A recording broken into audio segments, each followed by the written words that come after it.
ini sudah mulai hilang sokongan dan perlu risau PRU ke-16 yang akan datang. Itu yang pertama. Yang kedua, kita kena tengok daripada aspek parti pula. Okey, Perikatan Nasional menang contohnya. Tetapi tengok Bersatu tak ada menang satu kerusi pun. Itu juga satu indikasi yang amat besar bahawa kegagalan Muhyiddin Yassin dalam memimpin Bersatu memenangi pilihan raya kali ini. So, membenarkan bahawa apa dia? Abang besar di dalam Perikatan Nasional sebenarnya adalah PAS. Abang besar adalah PAS. Itu hakikat yang dia orang kena terima. Now, isu dia...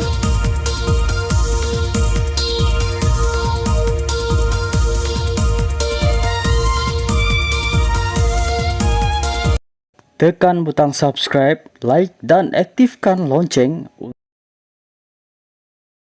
Wabarakatuh. Selamat sejahtera, selamat malam. Salam reformasi, salam perjuangan saya ucapkan kepada rakan-rakan yang menonton saya pada malam ini. Alhamdulillah kerana terus bersama dengan saya di YouTube, Facebook dan juga di TikTok kita pada malam ini. Tolong komen suara saya okey ke? Suara saya okey ke?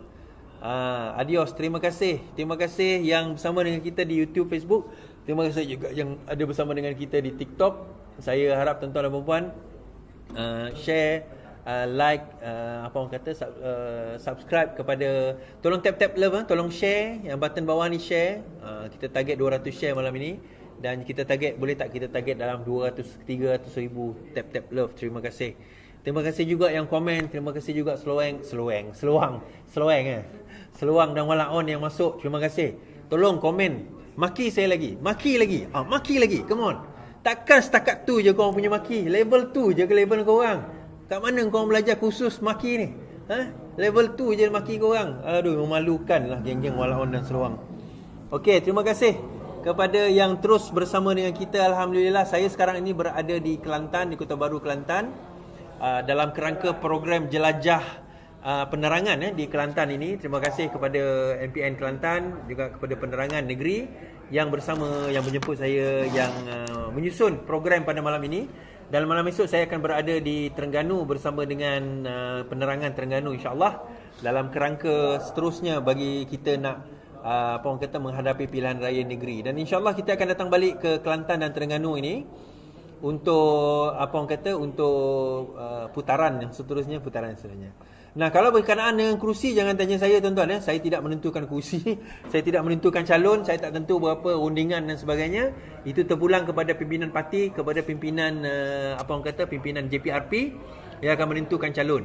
Tapi pertemuan tadi dengan boleh slow down sikit. Dengan geng-geng di penerangan tadi, kita nampak bahawa terdapat apa orang kata, positive improvement lah, insya-Allah, dalam penerangan kita dalam kita menghadapi pilihan raya ini, insya-Allah. So, setahu saya tadi lebih kurang 6 kerusi telah ditetapkan bagi Parti Keadilan Rakyat. Ada satu lagi masih dalam rundingan. 6 telah ditetapkan lah, yang lain tu semua telah ditentukan. Khalid juga berkata dalam sekatan khabar hari ini, jumlah kerusi diperolehi Pakatan Harapan di Kelantan Munasabah, jumlah kerusi DUN yang diberikan kepada PH untuk ditandingi pada PRN Kelantan dalam musabah. Suara okey? Suara okey? Kata pengurusi Amanah Kelantan Khalid Abdul Samad.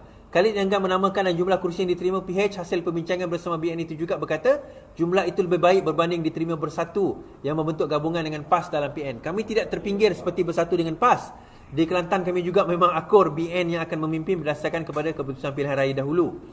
Sebelum ini, Ketua Penerangan UMNO Kelantan Zawawi Osman dilaporkan berkata BN meletakkan 31 kerusi manakala 14 kerusi diberikan kepada PH yang merangkumi Amanah dan juga PKR. Setiausaha PAS Kelantan Wan Roslan Wan Hamad pula mengesahkan parti ikut itu akan bertanding 39 kerusi DUN, manakala Bersatu akan menentang BN di 6 kerusi. Sementara itu, Khalid dan juga pengarah komunikasi Amanah berkata parti itu menyasarkan untuk memenangi 3 atau 4 kerusi DUN pada PRN kali ini. Dia bagaimanapun tidak mahu mendedahkan nama kerusi yang disasarkan. Pembagian kerusi di peringkat negeri sudah selesai, hanya menunggu keputusan pusat. DUN Kelantan yang menyimpan 45 kerusi dibubarkan secara rasmi pada hari Rabu bagi memberi laluan kepada PRN. Jadi kita nampak tuan-tuan bahawa pembagian kerusi itu majoritinya sudah selesai di Kelantan. Ada 1-2 lagi masih boleh diperbincangkan. Semalam saya berceramah di satu DUN Apa nama Dun dah? Kota Lama. Di Kota Lama, kalau ikut kiraan PRU hari tu, Dun Kota Lama ni sebenarnya boleh tewas di tempat tersebut. Jadi kita harap siapa-siapa calon yang diletakkan di sama ada daripada Pakatan Harapan ataupun Barisan Nasional, insya-Allah boleh memenangi Dun tersebut dan mewakili Parti Keadilan. Baik. Now, malam ni saya akan cerita tentang Zuraidah, tentang 10 juta tu juga, dan juga kenyataan daripada ada wakil PAS mengatakan Hadi ada keluar satu statement, fitnah pun tak apa, membunuh pun tak apa, dia kata. Kan? Tapi kemudian dia minta maaf, dia kata palsu dan sebagainya. Baik. Now, kalau kita balik pada cerita di Kelantan ataupun cerita di pilihan raya negeri, now pembubaran sudah pun berlaku, pembahagian kerusi pun majoriti sudah ditetapkan. Isu yang menarik kali ini tuan-tuan, pertama macam saya kata tadi, saya kata tempoh hari, kali ini pilihan raya menyaksikan bahawa daripada segi jumlah dana kita equal. Tetapi kita adalah kerajaan berbanding dengan PRU yang lepas di mana mereka adalah kerajaan. Jadi kali ini kita adalah kerajaan. Jadi ini yang menarik. Ketiga, ini adalah PRN bukan PRU. Ini adalah PRN bukan PRU. Dan PRU beza dengan PRN. PRN ni dia lebih bersikap localized, lebih bersikap lokal, dan isunya pun juga adalah lebih localized. Jadi contoh di Kelantan, Kelantan isu dia lebih localized berbanding dengan PRU hari tu. PRU isunya adalah lebih global, lebih national kita kata. Dia menyentuh persoalan-persoalan polisi nasional. Tetapi di peringkat negeri, isunya lebih lokal. Nah, bila menyentuh isu lebih lokal, persoalan utama dia ialah siapa yang bakal terciduk di dalam pilihan raya kali ini. Now, kedua-dua parti kecuali Pakatan Harapan, Barisan Nasional dan UMNO serta PAS, terutama PAS dan Perikatan Nasional lah dan Bersatu, ada all the stake. Ada orang kata apa? Semua pertaruhan mereka kat situ. Mereka letak semua pertaruhan kat situ. Now, katakanlah dalam PRN ini, di 3 kerusi di mana majoriti Melayu, Kelantan, Terengganu dan juga Kedah, disapu bersih oleh PAS atau Perikatan Nasional katakan. Maka itu banyak akan memberi indikasi yang amat besar kepada Barisan Nasional dan kekuatan Barisan Nasional serta kepimpinan dan kewibawaan.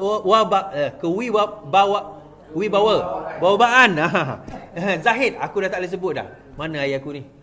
Okey, sorry ayah saya. Kewibawaan Zahid Hamidi.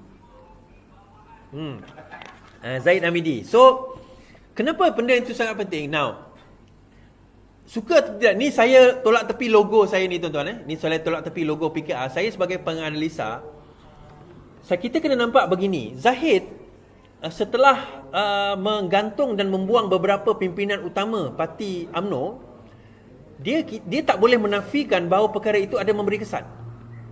Dia tidak boleh menafikan di peringkat akar umbi dia ada memberi kesan. Dia tak boleh menafikan fakta itu. Tetapi dia boleh mengukuhkan bahawa tindakan dia itu betul dengan memenangi pilihan raya kali ini, terutama di negeri Terengganu, Kelantan dan juga Kedah. Dan ini tugas yang amat besar bagi UMNO sebenarnya. Sebab itu UMNO kena memainkan peranan dan jentera dia kena memainkan peranan yang amat besar. Kalaupun mereka tidak menang di 3 negeri ini, mereka kena menguasai ataupun mengurangkan jumlah majoriti yang Perikatan Nasional menang, terutama di Kelantan. Dia macam ni. Katakanlah Terengganu BN menang, katalah Kedah BN menang, Kelantan PAS menang, tetapi dia kurang majoriti. Secara tuntasnya Zahid telah command grassroots. Itu signal yang dihantar. Now, katakanlah Perikatan Nasional menang besar di Kelantan, Perikatan Nasional menang besar di Terengganu, Perikatan Nasional menang besar di Kedah, maka Zahid dilihat sebagai tidak command grassroots. Now, apa berlaku kalau sekiranya dia menang tapi tak menang besar?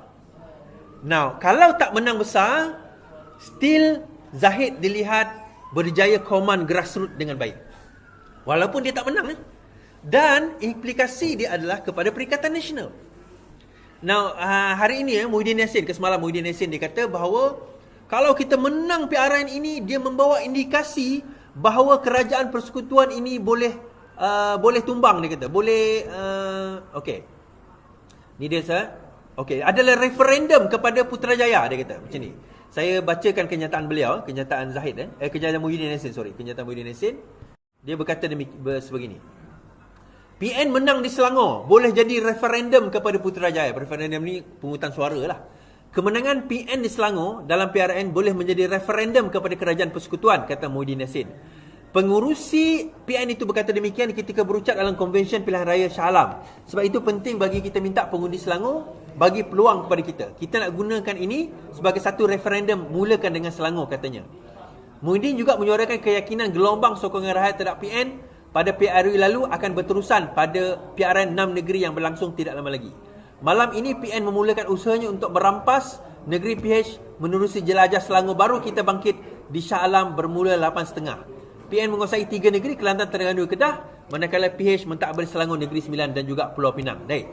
Saya nak bagi tahu juga dalam hal ini, apa yang saya boleh bagi tahu kepada Muhyiddin Yassin dan juga Perikatan Nasional ialah sekiranya Barisan Nasional ataupun UMNO in particular lah boleh upset majoriti di 3 negeri atau 2 negeri, Terengganu dan juga Kelantan, even kalau boleh upset di Kedah sekalipun, sebenarnya itu referendum kepada Perikatan Nasional. Dia sebaliknya juga. Referendum apa? Dia nak bagi tahu kepada Perikatan Nasional, kepada grassroots Perikatan Nasional, bahawa mereka sekarang ini sudah mulai hilang sokongan dan perlu risau PRU ke-16 yang akan datang. Itu yang pertama. Yang kedua, kita kena tengok daripada aspek parti pula. Okey, Perikatan Nasional menang contohnya. Tetapi tengok Bersatu tak ada menang satu kerusi pun. Itu juga satu indikasi yang amat besar bahawa kegagalan Muhyiddin Yassin dalam memimpin Bersatu memenangi pilihan raya kali ini. So, membenarkan bahawa abang besar di dalam Perikatan Nasional sebenarnya adalah PAS. Abang besar adalah PAS. Itu hakikat yang dia orang kena terima. Now, isu dia bagaimana isu dia macam mana? Katakanlah dia abang besar tak abang besar. Baru-baru ni Muhyiddin Yassin kata kita tidak ada abang besar di dalam PAS. Tak ada abang besar di dalam PAS. Di dalam Perikatan Nasional. Maksudnya tak ada, semuanya equal footing. No, that is sebenarnya tak benar. Abang besar adalah still PAS. Kita tengok bagaimana 32 kerusi mereka bertanding di Kelantan dan hanya lebih kurang 8-9 kerusi mereka bertanding di Kelantan Bersatu. PAS 30 lebih kerusi. So dekat mana dikatakan tidak ada abang besar? Begitu juga di Terengganu berkemungkinan besar dan begitu juga di Kedah, di mana majoriti PAS akan bertanding. Malah tuan-tuan, boleh saya katakan even di Selangor pun, walaupun mereka dah setuju dengan pembagian kerusi, tetapi Bersatu masih mengharapkan jentera PAS membantu. Dan kenaifan jentera PAS ni, mereka kata tak membantu demi Islam, dia kata, demi kerana Islam. Kononnya demi kerana Islam, tak apa, kita akan bantu, kita akan tolong, kita akan bantu, kita akan tolong. Tapi hakikatnya tuan-tuan, Bersatu tidak mempunyai jentera yang kuat sekalipun untuk nak menggerakkan jentera mereka. Dan kenapa tak ada jentera yang kuat? Sebab kita kena faham, last PRU mereka bergantung banyak kepada dana. Jadi dana itu yang orang kata menggerakkan jentera-jentera PAS, jentera-jentera Bersatu dan juga PAS. Jentera Bersatu dan juga PAS. Tapi hakikatnya benda itu tak boleh buat apa-apa. Punyalah Azmin takut tuan-tuan di Selangor ni, sampai kan Azmin terpaksa ungkit balik sumbangan dia kepada Amir. Sumbangan dia kepada Amir. Saya baca kenyataan Azmin Ali dan ucapan beliau tadi. Amir, dia panggil Menteri Besar lah. Ingat yang angkat nama engkau dulu tu aku. Azmin kata. Baik. Pengurusi PN Selangor Muhammad Azmin Ali mendakwa pada asalnya PKR tidak menghantar nama Amiruddin sebagai calon PH menjadi Menteri Besar. Bagaimanapun dakwa Azmin, dia bertanggungjawab mengemukakan nama Adun Sungai Tua itu kepada pihak istana bagi dipilih mengetuai kerajaan negeri. Betul lah dia anak didik aku. Nama dia parti PKR tak serah kepada istana. Amir ingat yang angkat nama engkau tu aku. Betul. Ini saya akui Dia macam ni, sekejap lagi saya cerita. Kerana hari ini kamu bersekongkol dengan ... maka kita tidak ada pilihan. Kita PN tak ada pilihan. Tolak PH, UMNO, DAP di Selangor, katanya. Okey. Cerita dia macam ni tuan-tuan. Sewaktu Kerajaan Pakatan Harapan menang, yang mengangkat sumpah pada 2018, yang mengangkat PRU 18, PRU ke-14 2018, yang mengangkat sumpah menjadi Menteri Besar asalnya adalah Azmin Ali. Tetapi pada waktu itu dia tak sangka bahawa PH boleh menang federal. Dia tak sangka. Yang kata boleh menang ni Rafizi je. Yang lain semua kata kalah, termasuklah pengkaji-pengkaji yang diupah oleh Azmin. Kata kalah. That's why dia jadi Menteri Besar. Bila menang, apa yang berlaku? Dia terus jumpa Mahathir, dia terus minta jawatan yang tertinggi. So Mahathir kena mewujudkan satu jawatan Menteri Ekonomi khas untuk dia. Takkanlah orang lain naik di atas federal, dia tiba-tiba masih lagi di peringkat negeri kan. So dia naik. Bila dia naik, dia tinggalkan kerusi kekosongan Menteri Besar. Jadi bila Menteri Besar tu kosong, nak lantik siapa? Pakatan Harapan, seutama PKR pada waktu itu, ada nama lain telah dicalonkan. Saya tak nak namakanlah siapa calon tersebut, biarlah rahsia, siapa yang tahu-tahu. Tetapi Azmin terus letak nama Amir. Dia terus letak nama Amir untuk diangkat menjadi Menteri Besar. Minta maaf Meh, saya kata juga melalui pintu belakang. Kan? Tak ada, itu sejarah lah, tak apalah, dah berlalu, biarkan berlalu. Amir pun dah jadi Menteri Besar. Baik, habis. Itulah kenapa masa itu kami berasa curiga dengan Amir. Tak apa, itu sejarah. Akhirnya Amir mentadbir dengan baik, Selangor ditadbir dengan baik dan sebagainya. Itu semua kita terima hakikat tersebut dan kita akui pentadbiran Amir ni sangat baik. Adalah kelemahan situ sini, tetapi secara umum kita boleh terima sebagai baik. Hari ini dia ungkit. Dia kata, Amir, kamu tahu tak, akulah dulu yang angkat kamu. Tuan-tuan, saya nak beritahu. Azmin, tahukah kamu, Amir lah yang dulu kalahkan kamu. Dekat mana? Dekat Gombak. Kan? Sekarang ini anak murid sudah melepasi tok guru dia. Sekarang ini yang dulu letakkan Amir kat situ kamu. Sekarang ini Amir sudah mulai sedar bahawa inilah perjuangan yang sebenar dan dia bersama dengan perjuangan yang betul. Perjuangan yang sebenar inilah dia. Dan dia tolak kamu sebagai pengkhianat. Dan dalam pengkhianatan ini tuan-tuan, menyebabkan Zuraidah telah disaman 10 juta. Kita pun tahu cerita tu kan. Zuraidah disaman 10 juta tuan-tuan. 10 juta tak tahu pun Is. Okey, dia macam ni. Pada PRU yang lepas, kita belajar daripada tahun 2009. Apa yang berlaku 2009 adalah, pada masa itu, ingat tak kerajaan Perak tumbang? Okay? 3 adun Perak lompat masuk ke dalam BN masa tu, kerajaan Perak tumbang. So daripada situ 2009 2008 punya pilihan raya, kita sedar 2013 tak menang Perak lah. Tapi masuk PRU ke 2018, kita sedar bahawa kena tanda tangan. Isunya adalah pada masa itu belum ada Akta Anti Lompat Parti. Dan kita tak boleh paksa orang sign dan jatuh dia punya kerusi kalau dia lompat parti. Sebab tak ada undang-undang, tak ada perlembagaan. So kita kalah kat situ. So apa yang Parti Keadilan buat, ini bijak lawyer masa tu William Leong kalau tersilap saya yang buat perjanjian, saya tak ingat siapa. Bijaknya dia, okey, dia kata macam ni, kita buat bond, kamu guna logo. Dia macam apa orang kata, influencer lah ataupun selebriti lah. Kalau dia bawa satu logo, satu brand, dia tak boleh bawa brand lain dalam satu tempoh. Kalau dia bawa brand lain, dia boleh kena saman sebagai pecah kontrak, melanggar kontrak. Jadi dia bukan saman kalau lompat erti kata jatuh, tak. Erti kata dia pegang logo ni sampai 5 tahun atau sampai habis tempoh itu, maka kalau dah diubah habislah bond tersebut. So bond itu, kontrak itu dalam tempoh yang dibenarkan, yang pilihan raya itu. Kalau sekiranya mereka melanggar kontrak itu, maka mereka boleh disaman dengan saman 10 juta. Akhirnya ada 11 orang pada peringkat awal yang melompat. Ada yang kata Larry Seng melompat Is. Larry Seng tak sign agreement tu sebab dia bukan daripada keadilan. Dia daripada bebas masuk keadilan. Now Xavier on the other hand, yes. Xavier dia lompat kemudian. Kemudian ada seorang dia sebut Sungai Besar. Tapi ada Sungai Besar, don't think so lah. Saya tak tahulah. Yang tu bukan Saudarullah yang tu, yang Pahang. Okey, tak apa. So akhirnya dia yang disaman dahulu Zuraidah. Ramai orang tanya, bila Is, bila nak saman? So, dia mulakan dengan Zuraidah dahulu. So, apa tujuan mula dengan Zuraidah? Ini test bed. Nak tengok, boleh stick ke tak boleh stick? Boleh kena ke tak boleh kena dengan Zuraidah ni? Akhirnya keputusan mahkamah mendapati Zuraidah diarah bayar 10 juta kepada PKR. Okey. Mahkamah Tinggi hari ini membenarkan saman oleh PKR untuk menuntut 10 juta daripada bekas presidennya, Datuk Zuraidah Kamaruddin, kerana melanggar syarat bond yang mengikat kepada parti. Datuk Athiar Tahir membuat keputusan setelah mendapati hujahan Zuraidah bahawa bond itu ditandatangani atas alasan dipaksa adalah tidak berasas. Mahkamah juga memerintah Zuraidah membayar RM50,000 kepada PKR sebagai kos. Bukti menunjukkan Zuraidah mendanai bond itu dengan pengetahuan penuh mengenai kandungannya. Zuraidah menandatangani secara sukarela kerana mahu bertanding. Peguam Muhammad Nizamuddin Hamid dan Nafprim Singh masing-masing mewakili Zuraidah serta PKR. Nizam lawyer Nizam. Wah, 10 juta. PKR memfailkan writ saman dan penyataan tuntutan pada 28 September melalui Setiausaha Agungnya Datuk Saifuddin.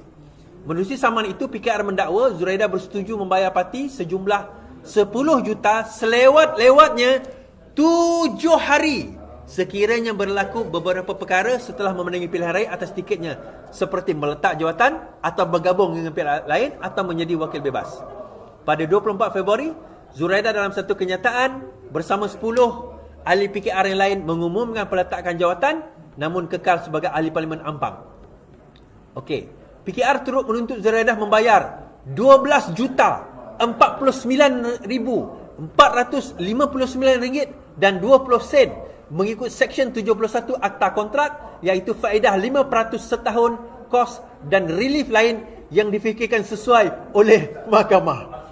Akta berkata dakwaan Zuraidah bahawa 10 juta adalah tidak seimbang dengan jumlah dibelanjakan untuk pencalonan juga tidak berasas. Defendant sendiri mengakui bahawa pelanti membelanjakan jumlah melebihi 10 juta untuk pencalonan. Ini adalah pengakuan jelas di pihak defendant bahawa dia tidak boleh menarik balik. Baik. Dalam kes ini, kenapa 10 juta di 12 juta? Itu termasuk interest, termasuk cost.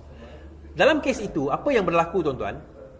Ialah Zuraidah dah tanda tangan dah setuju dengan bond. Dia punya defend, ini lawak ni, defend ni, saya dah pernah baca. Dia punya defend, dia kata apa? Dia telah dipaksa tanda tangan. Dia dipaksa tanda tangan. Masa kau menang dapat jawatan menteri tu, ada orang paksa kau ambil jadi tuan menteri? Tak ada kan? Ya, tiba-tiba bila nak kena hukuman, saya kena paksa. Habis dah menang dah dapat jawatan menteri, tak ada pula orang kata kau paksa. Kan? Saya kata tuan-tuan, pengkhianat akan dikhianati. Pengkhianat tak akan boleh tidur dengan kedua-dua matanya tertutup. Kan saya dah cakap. So akhirnya kena bayar. Tetapi Azmin kata apa hari ni? Azmin kata apa? Belum habis lagi. Tak habis lagi tu. Okey, saya bacakan kenyataan beliau. Dia kata, keputusan tuntutan 10 juta terhadap Zuraidah belum muktamad. Keputusan Mahkamah Tinggi yang membenarkan keadilan menuntut 10 juta masih belum muktamad, kata Azmin. Pengurusi Perikatan Nasional Azmin berkata ini kerana bekas Naib Presiden mempunyai hak dalam perlembagaan untuk membuat rayuan di mahkamah. Betul. Jadi kita jangan gelojoh sangat mendahului keputusan mahkamah. Ada 2 lagi peringkat untuk membuat hukuman rayuan. Tapi saya cerita terus terang lah. Dia macam ni. The case is as clear as the sun pada hari di mana tidak ada awan. Okey? Kes itu secerah matahari pada hari yang tidak ada awan. Dan defend yang dia guna, dia kena paksa. Dia guna defend kena paksa. Itu masalah dia. Nah, ada orang kata nanti kalau dia merayu nanti jumlah itu dikurangkan. Dia tak ada jumlah kurang tuan-tuan. Dia sama ada dibebas, maksudnya tak didapati bersalah, tak payah bayar apa-apa, atau dia kena bayar 10 juta. Ini bukan defamation. Boleh kurang-kurang jumlah sebagainya, tak ada. Sebab pertikaian itu bukan pada jumlah. Pertikaian itu kepada kesahihan, the validity of the contract. Kevalidan, kesahan kontrak itu. Keabsahan, kesahan atau keabsahan kontrak itu. Sebab dia kata dia kena paksa, duress. Now, dalam kontrak, kalau kita belajar law for contract kan, salah satu elemen yang boleh menyebabkan kontrak itu batal adalah kalau ada paksaan ataupun ada duress. Ini dipanggil duress atau paksaan. Now, paksaan ini kenalah dibuktikan oleh siapa? Oleh orang yang mengatakan ada kena paksa. So, paksaan ni contohlah ada kat kepala ke, ugutan ke, apa ke, dia kena buktikan. So macam mana dia kata dia dipaksa sedangkan dia tak boleh buktikan bahawa dia dipaksa. Kalau dia merayu sekalipun, dia nak merayu atas merit apa? Yang merit pasal dia kena paksa tadi tu? Tak boleh. So merit paksa itu dah tak boleh nak pakai. So kalau dia merayu 2-3 kali sekalipun, akhirnya rayuan itu akan, orang kata apa, akan apa orang kata, susah nak menang. Even rayuan sekalipun susah nak menang. Jadi bagi saya, Zuraidah, jimatkanlah duit itu. Tak payahlah nak pergi merayu, bayar je lah. Now, timbul persoalan. Kalau dia tak mampu bayar, macam mana Kalau dia tak mampu bayar, maka petition bankrupt boleh dibuat oleh Parti Keadilan Rakyat terhadap Zuraidah, dan harta-hartanya boleh disita untuk melunaskan 10 juta tersebut. Harta-harta ni, semua harta. Harta isbit di dalam negara, harta isbit di luar negara, semua. Untuk melangsaikan 10 juta sehingga cukup 10 juta. Okey, katakanlah dia langsai 8 juta je dapat harta dia. Semua dah jual ni. Tinggal 2 juta lagi tak boleh. So macam mana tetap bankrupt. Kenapa? Minima untuk bankrupt dalam negara kita 100,000. Dah lah harta tak ada, bankrupt lagi tu, habis. Akhirnya, kan? So, tuan-tuan dan puan-puan, jadi ke mana Zuraidah lepas ni? Baik, katakanlah dia berjaya bayar. Dia berjaya bayar 10 juta. Timbul satu persoalan. Dia dapat duit di mana? LHDN boleh masuk, SPRM boleh masuk. Kena soal siasat. Tuan-tuan, di kiri kena, di kanan kena, di kiri pusing luka, di kanan pusing luka, undur ke belakang kena cucuk, pergi ke depan kena cucuk, semua kena. Baik, timbul satu persoalan lagi. Azmin macam mana? Ada 11 orang Actually Xavier 12 lah. Kalau Xavier, masuk Xavier 12 lah kan. Azmin kalau ikut kata Rafizi, dia tak sign dokumen tu. Yang lain sign, tapi Azmin tak sign. Now, berkemungkinan PKR akan kejar yang sign dulu lah. Yang sign tu, siapa yang sign? Baru Bian sign, Willy Mongin sign, Jonathan Yassin sign, Saifuddin Abdullah sign, Rashid Hasnon sign, KJ bukan Khairi Kamarudin Jaafar sign. Siapa lagi dalam tu? Ada lagi lah muka-muka yang ada, saya pun tak ingat muka-muka dia orang. Azmin, Zuraidah, ada lagi yang lain tu sign. Baik. Azmin tak sign. Yang lain tu kejar dulu. Saman akan keluar. Dan dia tak perlu bagi mahkamah dah, tuan-tuan. Yang ni saman je, surat saman je. Hantar LOD, letter of demand je. Hantar LOD je cukup, tak payah bagi mahkamah dah. Sebab dah ada kes, dah ada duluan. Now, Azmin mungkin akan last. Kenapa? Now, Azmin masa dia tak sign, dia kata apa? Takkanlah aku nak khianat.